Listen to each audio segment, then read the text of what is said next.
Hello, Jessica Falcon here. Excited to speak to you about how to revolutionize your relationships. So, I want to talk about what that even means to revolutionize your relationships, as well as why it's so important, particularly at this time in humanity's evolution, that we need to revolutionize our relationships, that the revolution of how we show up in relationships is directly related to the reclamation of the feminine as divine, so that we can return to union, divine union, first within ourselves, with our partners, with the divine, with the world. This is part of what we can cultivate and embody within ourselves. That's part of our ascension. That's part of our individual ascension, but also our planetary ascension. Why? Because relationships, as we know them today, are rooted in a very old paradigm in which the feminine was denied as divine. And through my own experience, I've traced back the current state of relationships, right? Which includes silencing your voice because you want to avoid conflict, which includes not showing up as who you are in your power and in your truth fully revealed because you fear the judgment of others or rejection, which includes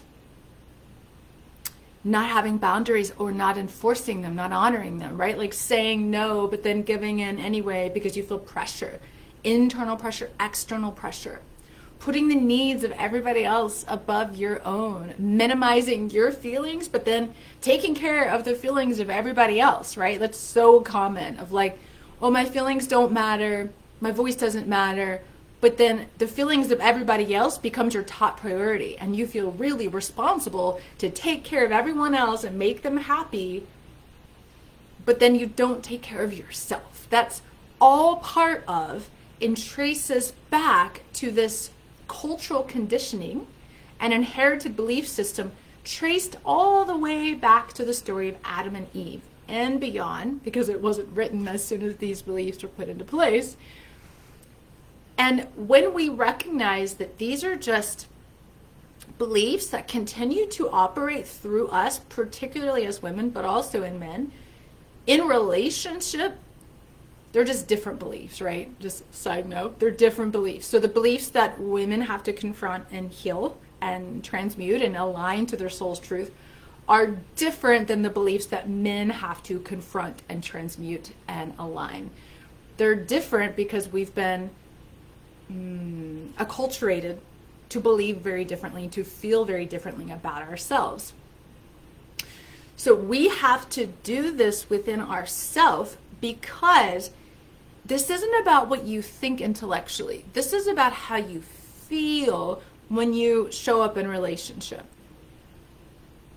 It's not often, though it happens, it's not often, particularly in the West, that we think with our minds, oh, I'm not equal to men, or I'm not as powerful, or my voice doesn't matter as much, or I don't have the right to take up space. I should just, hide back, kind of silence, be small. We're not thinking this intellectually. We feel it. Why do we feel it but not think it? Because these beliefs and the fears associated with them, the shame, all of that, I'll go into that in a little bit, are so deeply embedded in our subconscious mind. In our subconscious mind. So we can think, as I did, that we are equal, that we are powerful. I was a criminal prosecutor. My nickname was Bulldog in a skirt. I was a women's rights advocate for well over 10 years. I'd started organizations against violence against women and sexual assault. I spoke at rallies. I changed policies. I worked on Capitol Hill. the governor's office. I mean, you name it, I was doing it. I was involved in the National Organization of Women. I read feminist magazines. Feminist meaning women are equal to men, not hating men, as unfortunately people have misconstrued the two. I really and truly knew from a very young age that I was equal to a man and that I mattered just as much, and I had a soul and a direct connection with God, with the divine within me. I knew all of this, right? I knew it. But I still found myself in relationship, particularly intimate relationships, meaning not just a partner, but with family or with close friends, but primarily family and partner, intimate partner. I found myself, even though I could literally speak in the courtroom so loudly, so clearly on behalf of everybody else, I found myself with this huge block in my throat when it came to speaking for everyone else. For myself. It was like, even though I knew what I wanted to say inside, like a feeling or share an experience or a desire, it got caught and I couldn't let it out. Why? So many reasons. But the deepest, underneath them all, I was so afraid of being seen in my truth. I was so afraid that I wouldn't be loved in my truth and my power for who I am.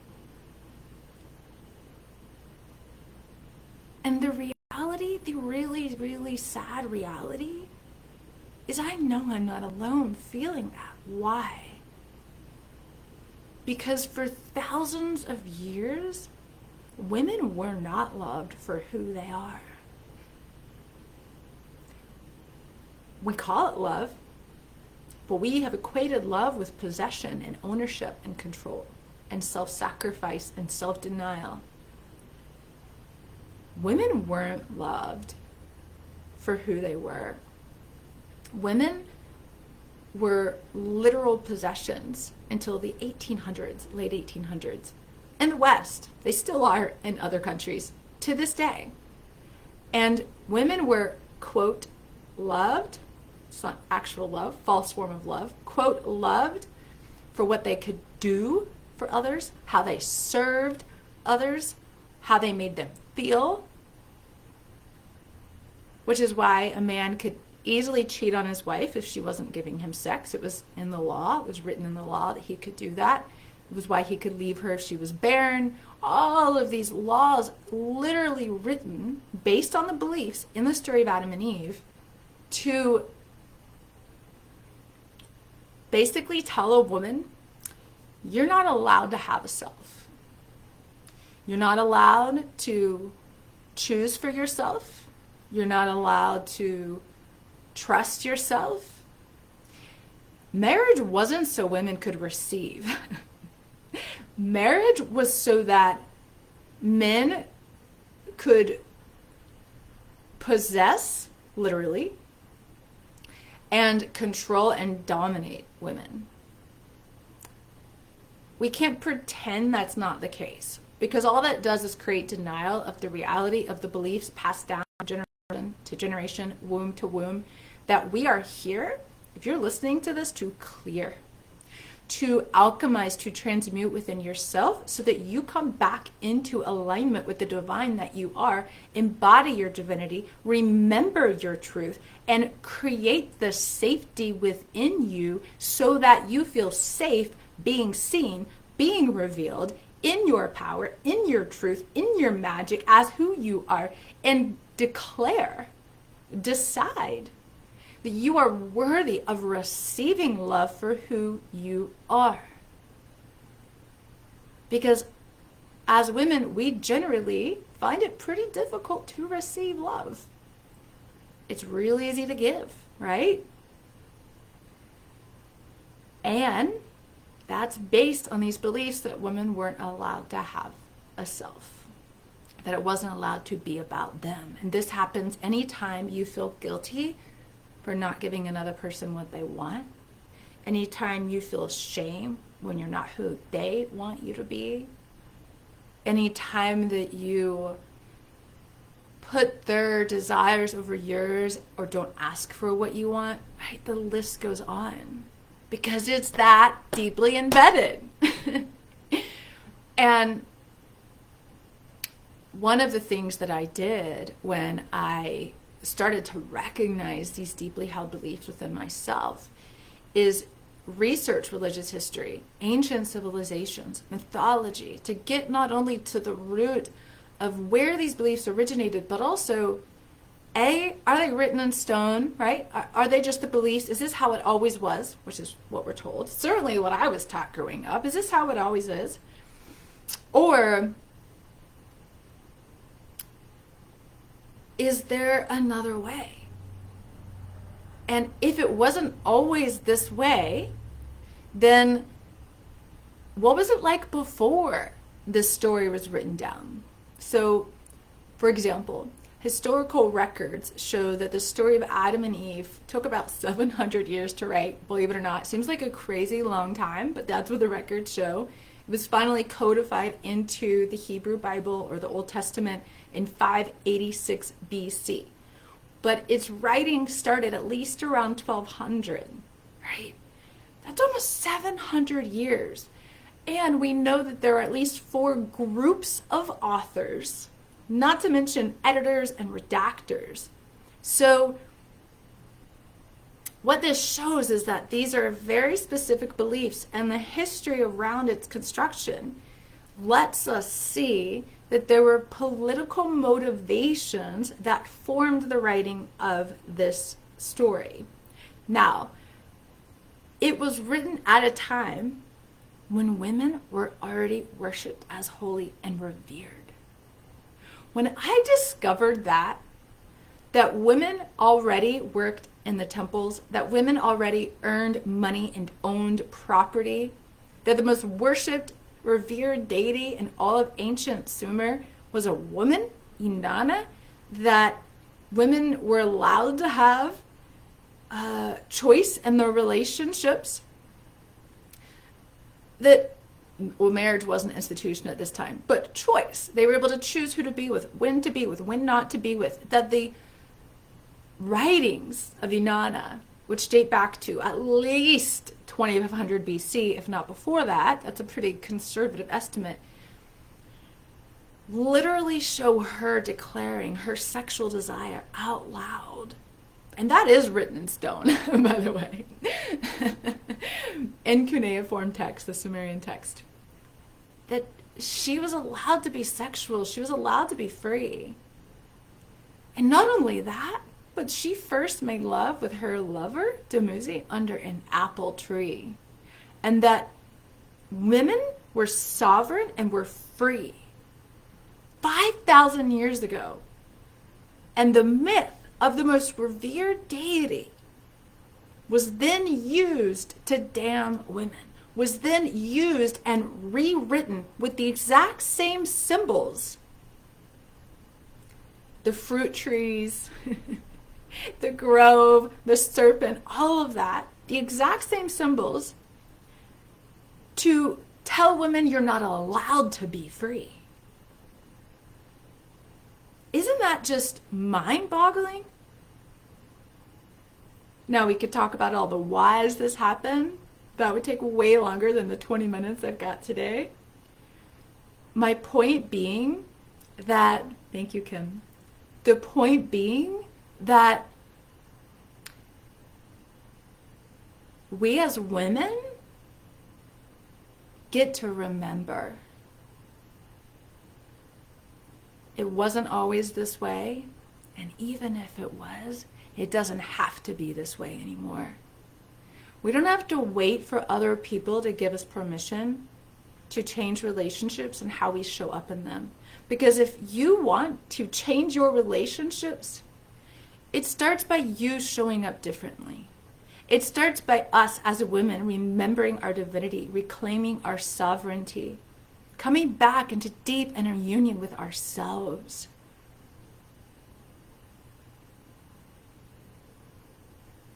We heal and release the guilt and the shame the fear and the blame, the doubt and the unworthiness that have held us back from receiving the love, from being the love that we truly are. We have that power. We get to reclaim our power back from these beliefs, from the soul traumas we've experienced, from lifetimes of persecution, from lifetimes of being tortured or killed for being who we are. We get to create internal safety so that we no longer abandon ourselves, reject ourselves. We get to redefine what love is. Love is freedom. True love is freedom. But true love never, ever comes at the expense of self. It does not exclude the self, as we have been conditioned to believe for so long. True love overflows from the self, from our connection to the divine we are, to our souls here embodied in form. We create this union within. When we create this union within, which is sovereignty, which is to source love from within, to source safety from within, to source belonging from within. Thank you, Melissa. Then we get to experience freedom, not because other people are allowing it, but because we are it. We have released ourselves from the bindings that have kept us hidden and small and silent, serving others at our own expense. This is not at all about placing ourselves above others, which unfortunately I see a lot out there, people talking about. It doesn't resonate with me. Why? Because I believe the heart always sees both. Self and other. It does not place oneself above another person. It places oneself equal to the other. The hard part, the tricky part when it comes to feelings in the subconscious mind is that as women, what we tend to do is think that we're being selfish when we dare think about ourselves. Or we tend to think that we're placing ourselves above another when all we're really doing is placing ourselves equal to them, because we're so accustomed to self-sacrifice and that being equated with love. And so this is where the work comes in. And if this is resonating with you, as this is calling to you in any way, and you're like, yeah, that's me, and I know that the only way I can get out of this is not by asking my partner to change or to do these things, or not by just repeating the same cycles I am every time I'm in a relationship or feeling like a victim. Believe me, I went through those stages too. But if you know that you want to create that internal freedom that then creates freedom in your relationships, then for the sake of time, I want to invite you into a 2-hour online experiential workshop. It's free. It's actually a foundational prerequisite to a 5-month portal of transformation to revolutionize your relationships. So this is like the entryway into that beautiful temple of love that's going to be offered in late February. The free event, I'll put the info in the notes for this live, is on February 9th at 2 p.m. Eastern Time. You can check your time zone below.